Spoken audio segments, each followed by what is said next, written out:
Kami dari kelompok 2 membahas tentang penelitian eksperimen.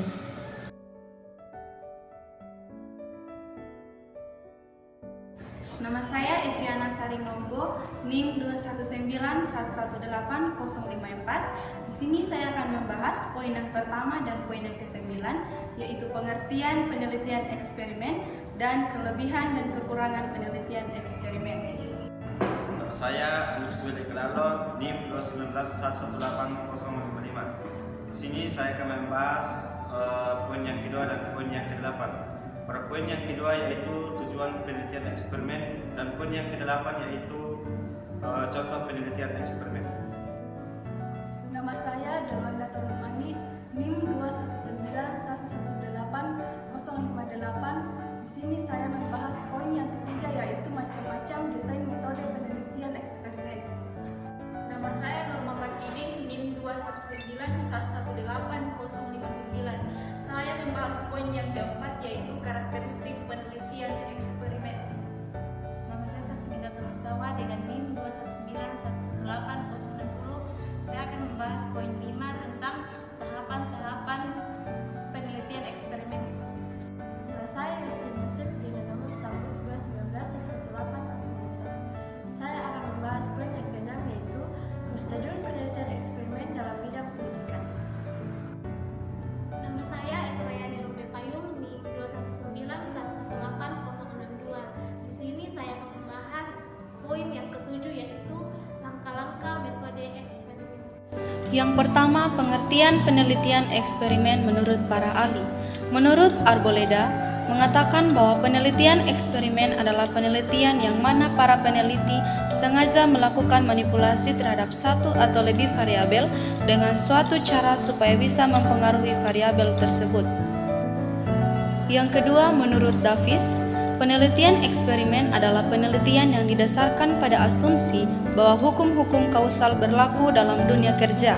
Hukum-hukum kausal inilah esensialnya adalah linear meskipun bersifat komplikasi dan interaktif. Sehingga dapat disimpulkan bahwa penelitian eksperimen adalah merupakan metode sistematis guna membangun hubungan yang mengandung fenomena sebab akibat. Penelitian eksperimen juga disebut dengan percobaan yang berarti menguji coba untuk membuktikan kebenaran suatu teori dan sebagainya. Yang kedua, tujuan penelitian eksperimen. Tujuan penelitian eksperimen adalah untuk meneliti pengaruh dari suatu perlakuan tertentu dibanding dengan kelompok lain yang menggunakan perlakuan yang berbeda.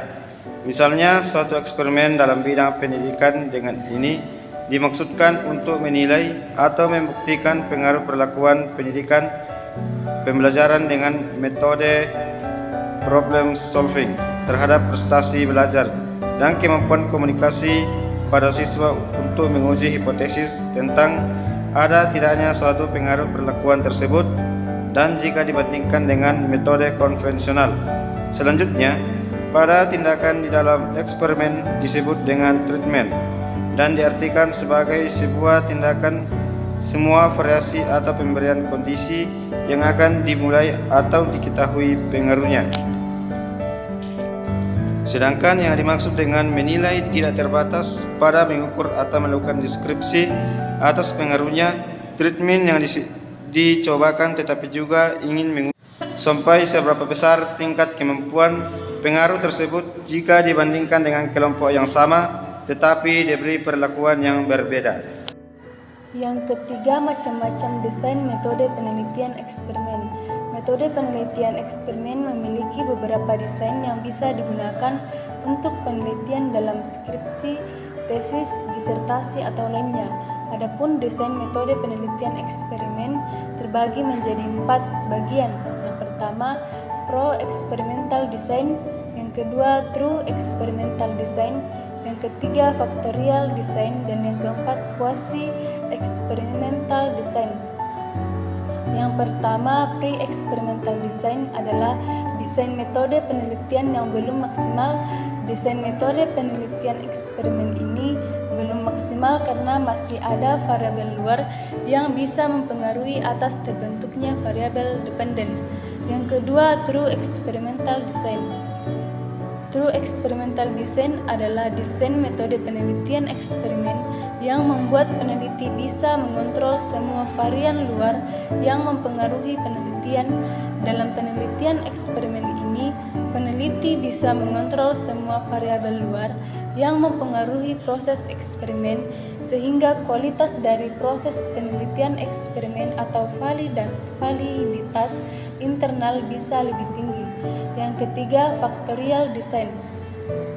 Factorial design adalah desain metode penelitian eksperimen yang merupakan hasil modifikasi dari desain sebelumnya, yakni true experimental design yang mengamati adanya kemungkinan variabel moderator. Yang keempat yaitu quasi-experimental design. Quasi-experimental design juga desain metode penelitian eksperimen yang dikembangkan dari true experimental design, tetapi desain metode penelitian ini cenderung lebih sulit. Desain metode penelitian eksperimen ini memiliki kelompok kontrol, tetapi tidak berfungsi untuk mengontrol variabel luar yang mempengaruhi pelaksanaan eksperimen atau percobaan. 4 karakteristik penelitian eksperimen. Yang pertama, menyelidiki hubungan sebab akibat. Penelitian eksperimental ingin menemukan jawaban atas pertanyaan mengapa suatu kondisi atau perilaku muncul. Dalam bahasa yang lebih teknis, penelitian eksperimental hendak menguji apakah variabel bebas mempengaruhi variabel terikat yang merupakan akibat. Yang kedua, adanya manipulasi variabel bebas. Manipulasi dalam hal ini bukan berarti manipulasi sebagaimana pemahaman secara awam. Yang dimaksud dengan manipulasi pada penelitian eksperimental adalah adanya perlakuan atau treatment yang secara sengaja diberikan kepada subjek penelitian berupa variabel bebas yang divariasikan. Perlakuan yang diberikan secara sengaja menunjukkan bahwa variabel bebas tidak muncul secara acak atau secara alami, melainkan diciptakan oleh peneliti. Yang ketiga, adanya kontrol ketat pada situasi eksperimen. Agar dapat menyimpulkan secara lebih kuat mengenai hubungan sebab akibat antara variabel bebas dan variabel terikat yang sedang diteliti, peneliti eksperimental melakukan kontrol yang ketat atas situasi eksperimen yang beresiko memunculkan variabel lain yang dapat turut mempengaruhi variabel terikat di luar dari variabel bebas yang diduga dapat turut mempengaruhi variabel terikat ini disebut sebagai variabel sekunder. Yang keempat yaitu membuat suatu fenomena terjadi dengan memunculkan penyebabnya. Berbeda dengan penelitian non-eksperimental yang meneliti atau mengukur dua variabel yang telah ada pada diri subjek. Pada penelitian eksperimental, variabel terikat adalah variabel yang variasinya dibuat muncul atau diharapkan muncul dengan terlebih dahulu memanipulasi kondisi variabel bebas. 5. Tahapan-tahapan yang dilakukan dalam penelitian eksperimen. Yang pertama, melakukan tinjauan literatur. Sebelum melakukan eksperimen, langkah pertama adalah mencari literatur berkaitan dengan eksperimen yang akan dilakukan. Yang kedua, mengidentifikasi dan memberikan batasan masalah penelitian.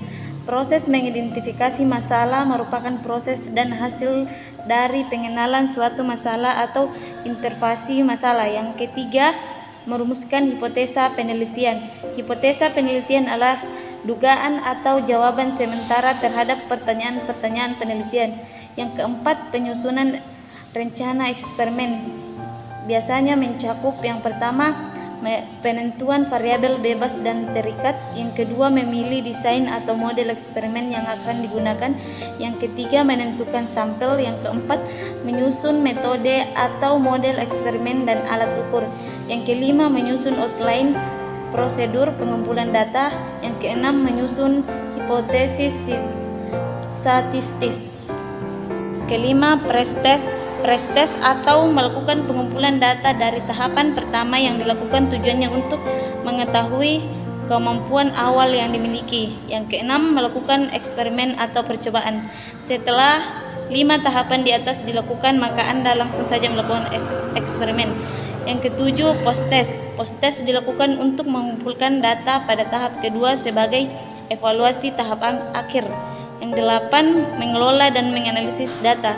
Mengelola semua data yang didapatkan dari hasil eksperimen tersebut, kemudian akan dilakukan analisis untuk nantinya ditarik kesimpulan. Yang kesembilan, menyusun laporan. Tahap paling akhir dari suatu proses eksperimen yaitu menyusun laporan. Laporan akan membuat segala sesuatu yang berkaitan mulai dari awal penelitian sampai dengan akhir penelitian, yakni berupa kesimpulan dari analisis data yang ada. Yang keenam, prosedur penelitian eksperimen dalam bidang pendidikan. Dalam penelitian eksperimen, peneliti harus memahami metodologi penelitian eksperimen dan mengikuti prosedur 131 langkah-langkah penelitiannya secara tepat. Dibanding jenis penelitian inferensial lainnya, prosedur penelitian eksperimen dapat dikatakan cukup rumit. Penelitian harus memiliki desain penelitian yang jelas dan mengikuti langkah-langkah berdasar desain tersebut. Adapun tahap dari prosedur penelitian eksperimen sebagai berikut. Yang pertama, mengidentifikasi masalah konkret. Pada setiap penelitian, pihak peneliti harus dapat mengemukakan masalah penelitiannya secara jelas. Beberapa jenis penelitian inferensial hanya mengemukakan masalah berdasar perbandingan beberapa penelitian yang relevan, tetapi hasil penelitiannya berbeda. Yang kedua, menyusun treatment yang jelas. Setelah ada masalah konkret yang ditemukan peneliti, yang juga berarti telah ada calon subjek, maka selanjutnya peneliti perlu mempersiapkan treatment atau perlakuan disusun terkait dengan temuan masalah konkret yang dialami subjek. Yang ketiga, mengelompokkan subjek penelitian secara random. Khusus pada penelitian eksperimen semu, subjek dalam penelitiannya ditentukan secara foolproof, yakni berdasar atas ciri-ciri atau karakter khusus sesuai ketentuan peneliti. Hal ini disebabkan penelitian eksperimen semu termasuk penelitian inferensial, tetapi hasil penelitiannya tidak dapat digeneralisasikan. 4. Menyusun desain rancangan eksperimen. Sebelum melakukan penelitian, peneliti harus menyusun rancangan eksperimennya. Dalam bidang pendidikan, terdapat dua macam penelitian eksperimen, yakni pra-eksperimen dan eksperimen semu. Rancangan eksperimen pada kedua macam penelitian tersebut perlu dipahami oleh para ahli pendidikan. Rancangan pra-eksperimen lebih sederhana dibanding penelitian eksperimen lainnya. Kesederhanaan tersebut terlihat dari jumlah kelompok yang diteliti. Sedangkan rancangan eksperimen semu, seperti dijelaskan sebelumnya, bahwa dalam penelitian eksperimen semu terdapat dua kelompok. Kelompok pertama disebut kelompok eksperimen, yaitu kelompok yang akan diberikan treatment perlakuan. Yang kelima, melakukan uji hipotesis. Dalam penelitian inferensial apapun, peneliti harus mampu memahami makna dari taraf signifikasi. Hal ini sangat penting dalam menganalisis statistika guna menguji suatu hipotesis. Perlu dipahami oleh peneliti bahwa dalam menggunakan analisis statistik, pada umumnya menggunakan teori tentang kemungkinan atau probabilitas. 7. Langkah-langkah metode penelitian eksperimen. Langkah-langkah metode penelitian eksperimen tergantung pada desain atau jenis eksperimennya. Karena setiap jenis eksperimen dan desain metode penelitian memiliki langkah-langkah yang berbeda. Tetapi pada umumnya, langkah-langkah metode penelitian eksperimen ini mirip dengan jenis penelitian lainnya. Langkah-langkah metode penelitian eksperimen ini meliputi 3 tahap, yaitu yang pertama, tahap persiapan, yang kedua, tahap pelaksanaan penelitian, dan yang ketiga, tahap pengolahan dan analisis. Yang pertama, tahap persiapan. Tahap persiapan sebagai langkah awal penelitian eksperimen ini mencakup perancangan eksperimen, mulai dari desain metode penelitian yang akan digunakan, variabel, tata cara, dan lainnya. Selain itu, tahap persiapan ini juga menentukan studi pustaka dan pembuatan instrumen penelitian. Yang kedua, tahap pelaksanaan penelitian. Tahap pelaksanaan penelitian sebagai langkah kedua penelitian eksperimen ini setidaknya terbagi menjadi dua, yakni pretest dan posttest. Pretest merupakan tahapan untuk melakukan suatu hal tanpa diberi perlakuan atau studi kontrol, sedangkan posttest merupakan tahapan untuk melakukan suatu hal dengan diberi perlakuan sesuai dengan rancangan eksperimen. Yang ketiga yaitu tahap pengolahan dan analisis. Tahap pengolahan analisis data dalam penelitian eksperimen ini merupakan langkah menginterpretasikan hasil eksperimen yang telah dilakukan. Awalnya, data penelitian eksperimen ini terlebih dahulu disajikan melalui tabel atau chart. Kemudian, peneliti mengolah dan menganalisis data dari penelitian eksperimen dengan mengaplikasikan teknik pengolahan data yang akan digunakan, seperti penggunaan rumus statistik untuk menentukan pengaruh dan lainnya. 8. Contoh penelitian eksperimen. Yang pertama, pengaruh kecerdasan emosional terhadap suatu kinerja, dan yang kedua, pengaruh pemberian hukuman terhadap disiplin siswa dalam belajar. Yang ketiga, pengaruh pendekatan problem-based learning terhadap kemampuan komunikasi. Yang keempat, pengaruh model problem-based learning terhadap keterampilan berpikir kritis pada siswa sekolah dasar. 9. Kelebihan dan kekurangan penelitian eksperimen. Yang pertama, menawarkan tingkat kendali tertinggi.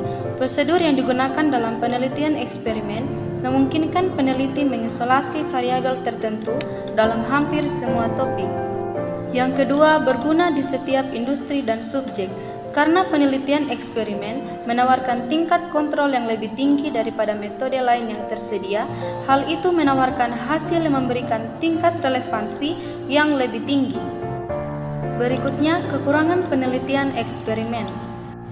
Yang pertama, dapat menciptakan situasi yang tidak realistis. Variabel, produk, teori, atau ide berada di bawah kontrol yang ketat, sehingga data yang dihasilkan dapat rusak atau tidak akurat, tetapi data terlihat asli. Ini dapat bekerja dalam dua cara negatif bagi peneliti. Yang kedua, memakan waktu. Proses ini bisa berlangsung lama dan membutuhkan banyak sumber daya keuangan dan personel.